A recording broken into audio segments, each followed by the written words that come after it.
안녕하세요, 줄리베어입니다. 오늘 영상은 라디오 화면으로 이야기를 진행하겠습니다. 영상 화면보다 오늘 내용은 라디오처럼 듣는 편이 나을 것 같아 영상 편집을 안 하고 음성만 녹음되었습니다. 만약 이러한 방식의 영상이 마음에 안 드신다면 댓글에 의견 남겨주시길 바라겠습니다. 자, 그럼 본론으로 들어가 보도록 하겠습니다. 현재 중국은 인구 14억 명의 세계 두 번째 경제 대국입니다. 외관상으로는 활발해 보이지만 실상은 정체된 소비로 인해 경제 내부는 조용합니다. 이처럼 소비의 침체가 심각한 상황에서 중국 정부는 국민들이 소비를 촉진하도록 다양한 정책을 시행하고 있습니다.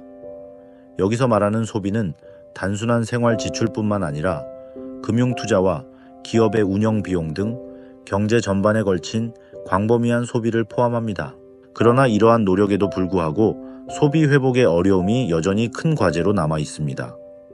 최근 7월에 발표된 경제 및 금융 데이터에 따르면 대부분의 민간 경제 분야가 위축되고 있으며 신규 은행 대출이 15년 만에 최저치를 기록했습니다.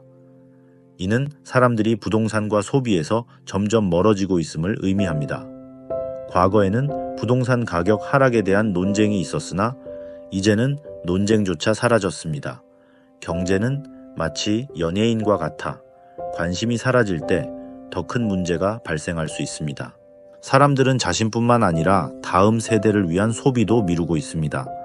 최신 자료에 따르면 올해 중국의 신생아 출생 수는 788만 명에 불과할 것으로 예상되며 이는 1941년 이후 최저치입니다.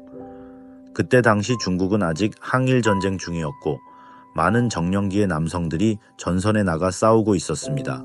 출산율의 급격한 하락은 소비 의지의 감소를 보여주는데 사람들이 아이를 낳지 않는 이유는 아이를 키우는 데 드는 막대한 비용, 예를 들어 분유, 기저귀, 주택 마련, 자동차 구입, 교육비 등으로 인해 출산을 꺼리게 되며 이는 한 가정에 20년 이상의 소비 부담을 안기는 등 이유 때문입니다. 7월에는 주민대출과 예금이 수천억 위안 감소했고 기업 예금은 1조 7,800억 위안이 줄었습니다. 사람들이 은행에서 돈을 인출한 이유는 소비가 아닌 대출 상환을 위해서였으며 기업들은 주로 재테크에 자금을 투입했습니다. 7월에 가장 눈에 띄는 데이터는 비은행 금융기관의 예금이 전년 대비 7,500억 위안 폭증했다는 것으로 이 자금의 대부분은 기업에서 나왔으며 실제로 증권사, 신탁, 펀드, 보험사 등의 금융기관에 맡겨진 현금성 자산으로 주로 채권에 투자되고 있습니다. 이는 기업들이 원래 고용과 확장을 위해 사용할 계획이었던 현금을 은행에서 인출해 더 안정적인 채권 투자로 돌리고 있음을 의미합니다. 일반적으로 기업들은 개인이나 가정보다 현금 흐름을 더욱 중요하게 여기지만 재테크로 얻는 수익은 사업에서 얻는 이익에 비해 비교할 수 없습니다.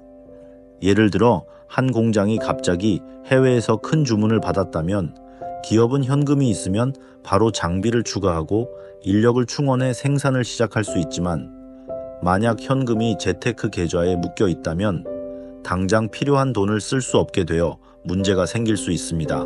그러나 현재의 소비가 위축된 상황에서는 기업의 이익이 점점 줄어들고 있습니다. 기업들은 생산한 물건이 팔리지 않거나 팔리더라도 대폭 할인해야 한다는 것을 알고 있습니다. 따라서 확장할 필요성이 점점 줄어들고 있습니다.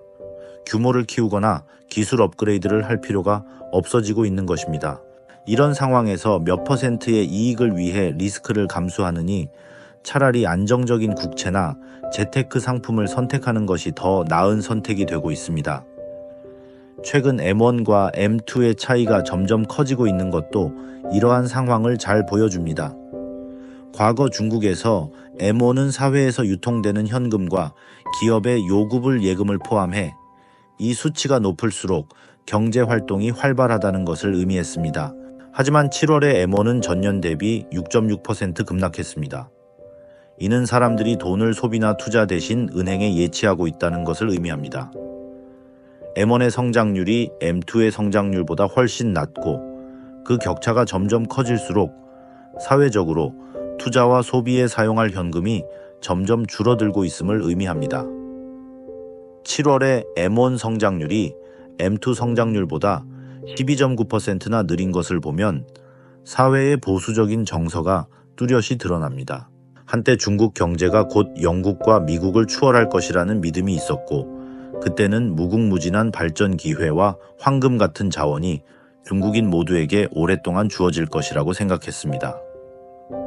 2018년 부동산 시장이 최고조에 달했을 때 중국 국내 또는 기타 국가 언론들은 2030년 이전에 중국의 GDP가 미국을 추월해 세계 1위가 될 것이라고 예측했습니다. 그때 당시 사람들은 이에 대해 거의 의심하지 않았고 투자와 소비에 적극적으로 나섰습니다. 사회적으로는 채권 투자와 같은 안정적인 수익보다 도전적이고 공격적인 투자 방식을 선호했으며, 공무원을 그만두고 민간 기업에 취업하거나 창업에 뛰어드는 현상이 그 대표적인 예였습니다. 그러나 이러한 상황은 6년 후 현재 안정된 직장을 추구하는 상황에서는 상상할 수 없는 일이 되었습니다. 과거 자신감 넘치던 사람들과 기업들은 발을 움직여 대부분의 현금을 중국 국채 시장에 쏟아붓고 있습니다. 그 결과 중국 국채 가격이 급등하며 더 심각한 연쇄 반응을 일으키고 있습니다. 올해 2분기 중국 상업은행의 순이자 마진율은 1.54%로 낮아졌습니다. 많은 사람들은 아직 알지 못하지만 순이자 마진율은 은행의 총이익률을 나타내는 지표로 이미 은행의 불량채권 비율인 1.56%보다 낮아졌습니다. 이자 차이는 대출 이자율과 예금 이자율 간의 차이를 의미하며, 이 차이가 은행의 주요 수익원입니다. 각 대형 은행의 재무보고서에 따르면 이 부분의 이익이 대부분 80%를 차지합니다. 이자 차이가 불량채권 비율보다 낮아지면 작은 변화에도 은행의 수익성에 큰 타격을 줄 수 있습니다. 이는 중국의 부진한 부동산 시장을 원인으로 들 수 있고, 은행의 순이자 마진이 지속적으로 감소하면서 중국 중앙은행의 금리 인하 여력도 점점 줄어들고 있습니다. 왜냐하면 중국 중앙은행이 금리를 인하하면 상업은행들의 이익 마진이 더욱 줄어들기 때문입니다. 그래서 최근 몇 년간 중국 중앙은행은 환율 방어와 상업은행 보호를 위해 금리 인하를 주저하고 있었습니다. 하지만 문제는 국채가 갈 곳 없는 사회자본에 의해 광범위하게 구매되면서 국채 가격이 급등하고, 이에 따라 국채 수익률이 지속적으로 하락하고 있다는 점입니다. 이로 인해 중국 중앙은행은 계속 금리를 인하할 수밖에 없는 상황이 되고 있습니다. 이 문제를 두 가지 측면에서 이해할 수 있습니다. 첫째, 현재 상황에서 왜 사람들이 국채를 미친 듯이 구매하고 있을까요? 그 이유는 국채가 여전히 이익을 제공하기 때문입니다. 국채 수익률이 이렇게 낮은데도 왜 이익이 있을까요?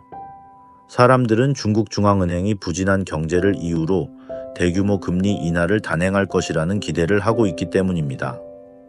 중앙은행이 금리를 인하하면 국채 가격이 상승하게 됩니다. 그래서 사람들은 국채를 구매하고 있으며, 심지어 레버리지를 동원해 국채를 구매하고 있습니다. 국채 구매의 주요 주체는 상업은행과 같은 금융기관들입니다. 그렇다면 중앙은행이 예상대로 금리를 인하하지 않거나 금리 인하가 충분하지 않다면 어떤 일이 벌어질까요? 이 경우 국채 가격에 거품이 있을 수 있습니다. 그리고 이 거품이 터지면 레버리지가 가득한 금융 시스템의 안정성이 위험해질 것입니다. 특히 이미 수익성이 감소하고 있는 은행들에게는 2023년 미국 실리콘밸리 은행 붕괴 같은 참혹한 상황이 재현될 수 있습니다. 둘째, 중국 중앙은행은 금리 인하를 강요받고 있는 상황입니다. 중앙은행이 높은 금리를 유지하고 국채 수익률이 너무 낮으면 국채를 사는 것보다 예금을 통해 이자를 받는 것이 더 나을 수 있습니다. 이런 상황이 지속되면 장기적으로 국채는 특정 시점에서 매도될 가능성이 커지게 됩니다. 이는 주권 국가로서 감당하기 어려운 상황입니다. 2023년 미국 국채가 연방준비제도의 지속적인 높은 금리로 인해 대규모 매도에 직면했으며, 재무장관 제닛 옐런이 이에 대한 대응 조치를 취했던 사례가 있습니다. 따라서 금리는 결국 국채 수익률에 맞춰질 수밖에 없는데, 이는 국채 수익률이 투자자들이 돈을 어디에 투자할지 결정하는 과정에서 자연스럽게 정해집니다.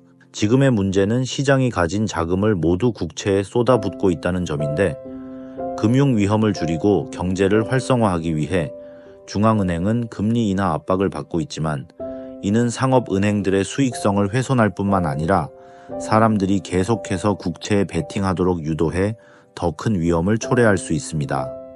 따라서 중국 국채를 미친 듯이 사들이는 시장의 움직임은 중앙은행을 매우 곤란하게 하고 있습니다. 사실 올해 4월에 중국 중앙은행이 관리하는 금융타임스는 애널리스트의 입을 빌려 경고를 보냈습니다.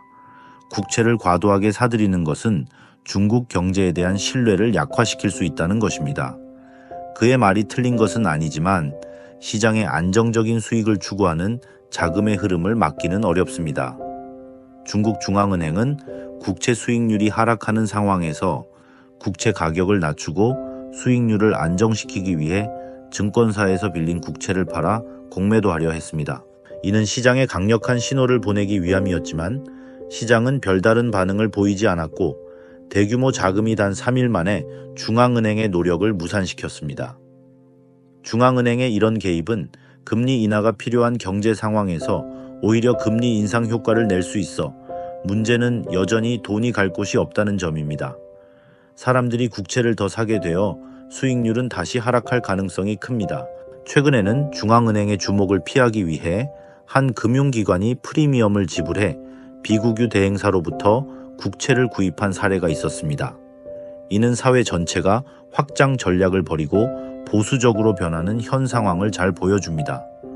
기업들도 확장 대신 현금을 안전한 곳에 두기 시작했고, 이러한 보수적인 태도는 일자리 감소와 미래 소득 기대 하락으로 이어져 소비를 더욱 위축시키고 있습니다. 하지만 이러한 사회의 보수적인 태도만을 탓하는 것은 공정하지 않습니다. 그 근본 원인은 중국이 큰 일을 이루자는 목표해의 거시적 조절 능력을 강조해 왔기 때문입니다. 1980년대 말 가격 개혁 실패 이후 중국은 시장 자율 조정에 대한 신뢰를 잃고 행정적 수단을 통해 경제 사이클의 변동을 완화하려는 경향이 강해졌습니다. 그러나 경제는 자체적인 조절 메커니즘을 가지고 있으며 단기적인 고통을 감수하더라도 자연스러운 조정을 통해 안정될 수 있습니다. 하지만 이러한 심리적 이유로 중국은 여러 가지 모순적이고 일관성이 없는 정책을 보이고 있으며 시장 경제 원리에 따른 도구들이 제대로 작동하지 않자 강제적인 수단에 의존하는 상황에 놓여 있습니다. 시장은 불확실성을 가장 두려워합니다. 명확한 예측이 있다면 사람들은 심리적으로 준비할 수 있지만 예상치 못한 강제적인 수단이 사용되면 문제가 발생할 가능성이 큽니다. 문제는 어디서, 언제 문제가 생길지 아무도 모른다는 것입니다. 이로 인해 소문이 난무하며 자금은 리스크를 감수하지 않고 사방으로 흩어집니다. 자금이 유일하게 용납할 수 없는 것은 바로 불확실성입니다. 최근 떠돌던 30년간의 조사 소문처럼 자금은 항상 정부의 정책 변화에 민감하게 반응하며 이러한 불확실성은 시장을 더욱 혼란스럽게 만듭니다. 이러한 상황에서 투자자가 워런 버핏처럼 장기적인 시각을 가지려 해도 자금은 그 자리에 머물지 않고 도망갈 생각을 하게 됩니다. 강제 개입의 효과는 제한적이며 행정명령은 정책 예측을 어렵게 만들어 자금의 불안감을 더욱 증폭시킵니다. 이로 인해 정책의 효과는 감소하고 다모클레스의 칼이 떨어지기 전까지는 자금의 불안감이 계속될 것입니다. 중립적인 자금은 계속 탈출을 시도하며 큰 경기 부양책이 나와도 초기에는 관망만 하게 됩니다. 결국 같은 목표를 달성하기 위해 더 큰 대가와 비용이 요구됩니다. 소비의 침체는 미래 소득에 대한 불확실성에서 비롯되며 경제의 불확실성은 자금의 두려움에서, 금융의 불확실성은 중앙은행의 우려에서 비롯됩니다. 이 세 가지가 악순환을 일으키며 중국의 평범한 사람들은 돌파구가 생길 때까지 기다릴 수밖에 없습니다. 국채 수익률이 낮은 상황에서 계속해서 채무를 지고 투자를 촉진하는 것이 유일한 해법일 수 있습니다. 그러나 이 과정에서도 중국 중앙은행과 재정당국 간의 복잡한 줄다리기가 계속될 것입니다. 오늘 이야기는 여기까지 하겠습니다. 지금까지 시청해주신 여러분들께 감사를 드리며 다음 영상에서도 중요한 정보를 공유할 테니 구독과 좋아요 부탁드립니다. 감사합니다.